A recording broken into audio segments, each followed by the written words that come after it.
Se você esperar ter o que precisa para viver o que Deus prometeu, você nunca vai viver as promessas.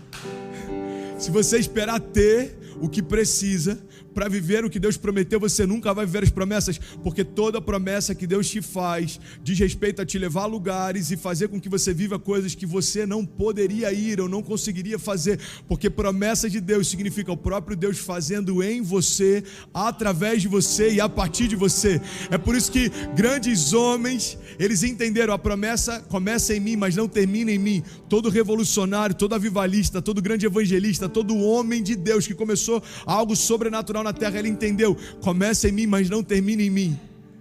Por isso que a gente precisa entender, isso é uma chave que o Evangelho nos dá. Deus é aquele que dá a semente ao que semeia, ou seja, tudo que o Evangelho deposita em você, Ele deposita para ser derramado para alguém. Todo dom que Deus dá para você, Ele dá para que seja um canal de cura para alguém. Ei, olha para mim, nenhuma árvore se alimenta dos próprios frutos. Você nunca vai ver uma mangueira experimentando quão doces são as suas mangas, ou uma macieira experimentando quão bonitas são as maçãs. Você nunca vai ver uma oliveira vindo o fruto sendo consumido por si só. Por quê? Porque toda árvore estabelece frutos para o outro. Isso é quem você é. Então, quando eu entendo quem eu sou, quem eu fui gerado para ser, o que Deus espera de mim, a expectativa que Deus tem em cada promessa que Ele confiou, eu fico em paz e descansando, sabendo que sempre foi grande demais, mas sempre foi Ele quem fez. Sempre foi difícil demais, mas sempre foi Ele quem fez. Sempre pareceu impossível aos meus olhos, mas sempre foi Ele quem fez. Então entenda isso. O dom que há em você, quando ele é ativado, não é ativado para você. Tem pessoas que falam, olha,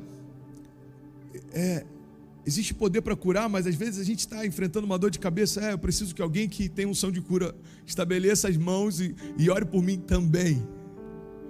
Porque a gente ora por pessoas enfermas, mas a gente precisa entender, a unção que Deus depositou em você vai ser repartido com o outro, e a unção que Deus depositou no outro vai ser repartido sobre você, e sobre o outro, sobre o outro, sobre o outro. Essa é a multiforme graça de Deus, todos alinhados, ajustados como membros de um só corpo. O corpo é um só, o Deus é um só, o Pai é um só, o Cristo é um só, o Espírito é um só, o propósito é um só, mas cada um de nós carrega uma porção que Deus depositou sobre si e precisa ser derramado sobre o outro. Você está comigo ainda? Então a gente precisa entender, as características de Deus não podem ser esquecidas. E quando a gente começa a perceber e entender quem Deus é, a gente começa a se fortalecer, entender quem nós somos em Deus. Irmão, tem que entender que nada acontece do nada. Até os milagres que você vai viver nessa semana, eles não vão acontecer do nada. A mulher do fluxo de sangue não estava no schedule da tour de Jesus. Ela foi por vontade própria e se expôs no meio da multidão. Pedro não foi convidado por Jesus para andar sobre as águas. Eu não sei se você já reparou, mas na Bíblia não diz que Jesus, se aproximando do barco, gritou: Pedro, vem ver uma coisa nova. Olha que legal, eu estou andando sobre as águas. Não. A Bíblia diz que Pedro, do barco, pergunta para Jesus: Senhor, se és tu, me faz ir ter contigo. E aí como que Jesus reage? Pedro, vem.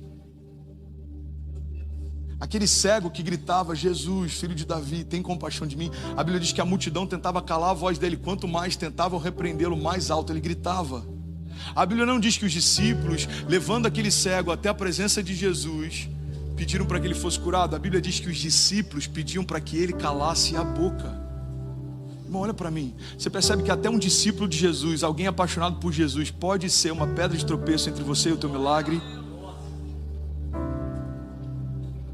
Você percebe que pessoas até bem intencionadas podem poupar você do seu milagre? Olha para mim, irmão.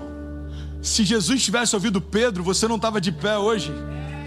Porque Pedro fala: de forma alguma permitiremos que você seja entregue. Pedro queria poupar Jesus da cruz. O problema é que se Pedro poupasse Jesus da cruz, Pedro estava poupando você do milagre da redenção. A gente vê em vários momentos pessoas bem intencionadas, irmão, só que a gente precisa entender que nada acontece do nada. Se eu tivesse ouvido bons conselhos de amigos que achavam que era mais prudente ficar, eu não teria vivido os milagres que eu estou vivendo. Eles eram mal intencionados? Não, eles eram bem intencionados. Mas se eles não viram o que eu vi, eu não posso ouvir os conselhos que eles me dão.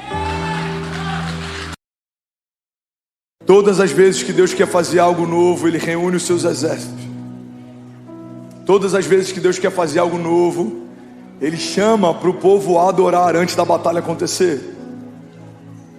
A gente vê na história momentos em que o louvor ia à frente no campo de batalha e o povo de Deus nem precisou guerrear, nem precisou desembaiar a espada. Eles estavam lá, mas eles não lutaram. Por quê?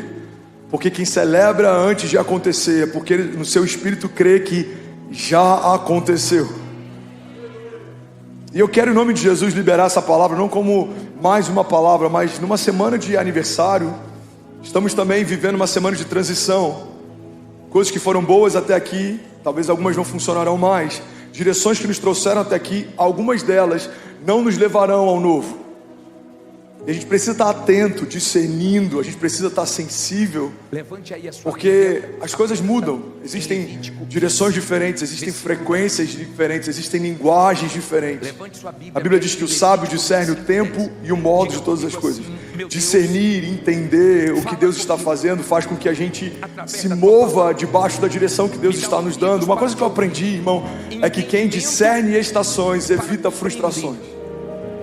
Tem gente que parou numa estação que Deus fazia algo incrível, Deus não está mais lá, mas as pessoas querem continuar celebrando aquilo que Deus fez no passado, mas não estão mais atentas àquilo que Deus está fazendo no presente. É por isso que a nostalgia tem roubado de muita gente a expectativa para o novo.